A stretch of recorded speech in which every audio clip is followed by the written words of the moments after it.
18 పడిమెట్ల పైకెక్కి గుడికేగు భక్తులకు ఎదురొచ్చే బంగారు స్వామి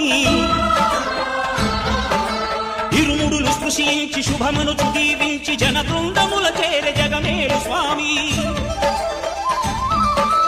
తన భక్తుల నరిల్చు తప్పులకు తడబడి ఒక పక్క ఒరిగెన ఓంకారమూర్తి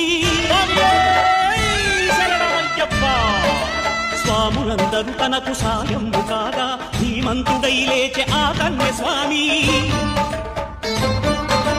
పట్టబంధము వీడి భక్తతతికై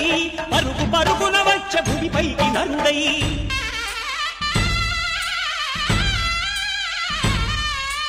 అయ్యప్ప